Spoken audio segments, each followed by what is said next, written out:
Senator Ron Johnson started denying that he had anything to do with that source, who's a Russian intelligence agent, after the sanctions announcement against him. But he kept citing another source that the FBI explicitly warned Congress about back in March, telling Congress that they should not necessarily take information from this other guy either, because they believed him to be a conduit for more Russian intelligence-derived disinformation intended to disrupt our election. But Senator Johnson went ahead with it anyway, because that guy was his witness from whom he was getting all this good dirt. Published his report. Look at all this stuff I got about Biden, none of which is proven, but all which came out of the mouth of this guy who the FBI says is a conduit for Russian intelligence to influence our election. Senator Johnson doesn't have anything on Joe Biden or his family. But he did produce an 80-something page report today that turns out is a pretty good index as to what Russian intelligence has been cooking up this year to try to help Trump get reelected. And this time they're doing it with a knowing assist from the elected Republican U.S. Senator who chairs the Homeland Security Committee, even after the FBI explicitly warned against it. The FBI also issuing that public warning last night that, in their words, foreign actors and cybercriminals will try to attack and disrupt the U.S. presidential election this year, specifically by exploiting the fact that we're not likely to have a result on election night. It will take a while to certify election results, even in normal times, but this year, with COVID necessitating a lot of mail-in balloting, it could take longer than usual, and that, the FBI's warning, is expected to create basically a bullseye for foreign actors and cybercriminals seeking to do us harm. For foreign actors who want to make us disbelieve that the election is sound and that the election results can and should be trusted, and that they will produce an election result that tells us legitimately who the next president of the United States will be. Foreign actors seeking to do us harm will seek to undermine our confidence in the election by telling us that it is a hoax, and by telling us that any ballots that are counted after Election Day are some sort of scam. Foreign actors seeking to do us harm will stoke that, per the FBI. Also, the president will stoke that, and do that from the White House tonight, per your own eyes and ears. The president is doing exactly what the FBI just warned us is being done by foreign powers hostile to us to try to undo our democracy. They're doing it covertly. The president is doing out loud. It's the exact same message. And it's apparently not just him. As Trump-appointed officials from the White House spokesperson to the Attorney General and everyone in between starts parroting the president's disinformation about how the ballots are a problem and the ballots can't be trusted. Reporter Barton Gellman reports today at The Atlantic that the Trump re-election campaign and Republican legislatures are working right now on a plan to nullify the ballots, to nullify the results of November's election and just install Trump directly for another term through the Electoral College.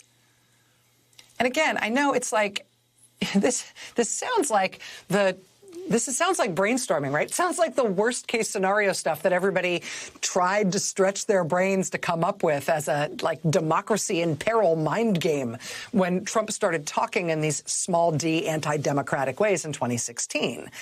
But now it's here, right? And it's like solid reporting about what they're doing, and it's our own eyes and ears in terms of what the president is standing in the White House saying. It's no longer theoretical. We don't have to wonder about it anymore.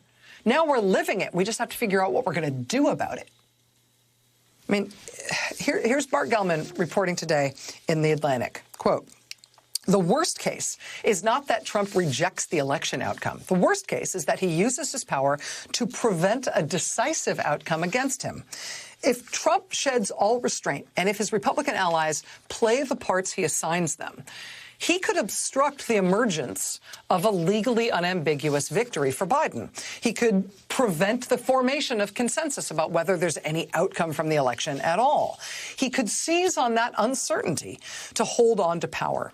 Trump's state and national legal teams are already laying the groundwork for post-election maneuvers that would circumvent the results of the vote count in battleground states." And then Bart Gellman gets very specific as to how they're doing it. Listen to this. December 8th is known as the safe harbor deadline for appointing the 538 men and women who make up the Electoral College. Each state must appoint them by the safe harbor date, December 8th, to guarantee that Congress will accept their credentials as electors. Quote, we're accustomed to choosing electors by popular vote, but nothing in the Constitution says it has to be that way. Article 2 provides that each state shall appoint electors in such manner as the legislature thereof may direct. Since the late 19th century, every state has ceded the decision about who its electors are to its voters. Even so, the Supreme Court affirmed in Bush v. Gore that a state can take back the power to appoint electors. How and when a state might do so has not been tested for well over a century. Quote, Trump may test this. According to sources in the Republican Party at the state and national levels, the Trump campaign is discussing contingency plans to bypass election results and instead appoint loyal electors in battleground states where Republicans control the state legislature. With a justification based on claims of rampant fraud, Trump would ask state legislators to set aside the popular vote in their state and exercise their power instead to choose a slate of electors directly. The longer Trump succeeds in keeping the vote count in doubt, the more pressure state legislators will feel to act before the safe harbor deadline expires. To a modern democratic sensibility, discarding the popular vote for partisan gains looks uncomfortably like a coup, whatever license may be found for it in law. Would Republicans find that position disturbing enough to resist? Would they cede the election before resorting to such a ploy?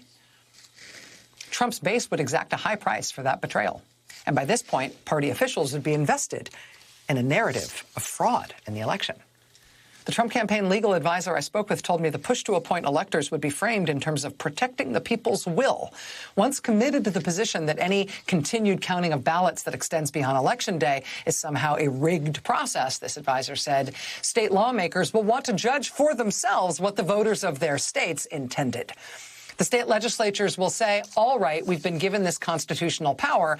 We don't think the results of our own state are accurate. So here's our slate of electors that we think properly reflect the results of our state, the Trump advisor said.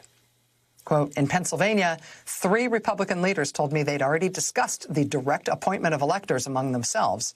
And one, the Republican state party chairman for Pennsylvania, said that he had discussed it already with Trump's re-election campaign. Martin Gellman reporting at The Atlantic tonight, based on sources at the Trump campaign. Sources advising the Trump campaign on this strategy, and sources in Republican legislators who say, yeah, they're talking to the Trump campaign about doing this. The get rid of the ballots plan is a real plan. To have Republican-controlled legislatures in all sorts of swing states, like let's say Pennsylvania, let's say Wisconsin, right? Let's say Ohio. Have Republican-controlled legislatures nullify any election results in their states. This is taking too long. We heard there's terrible fraud here. There's been allegations of terrible fraud here. Mail-in ballots are a fraud. We didn't get them counted on election night. We don't think anything counted after election night counts. They will nullify election results in their states. Say the whatever ballots are being counted here, this is all a fraud, this is all a hoax. We know who won this state. We'll appoint electors to the Electoral College who will tell you that Trump won this state. Because the state legislatures have that power. And that, of course, would only happen amid a blizzard of court challenges, which would very quickly go to the Supreme Court, which is why the president insists he puts somebody on the Supreme Court right now, before the election, to make sure this plan works, to keep him installed for a second term, regardless of who votes how on Election Day or before. It's here. We are here. It's happening. We don't have to wonder anymore as individuals, right? We don't have to wonder. Well, as citizens, we don't have to wonder what it would be like to live through a time like this. As individual citizens, we don't have to wonder anymore how we would react, how we would act, what we would do for our country if our country was ever in this kind of peril. You now know what you would do for your country if your country was ever in this much danger. It's whatever it is you're doing right now. What you're doing now, what you're planning to do for the next 6 weeks, that's what you're made of. That's what you'll be able to say you did when your country needed you.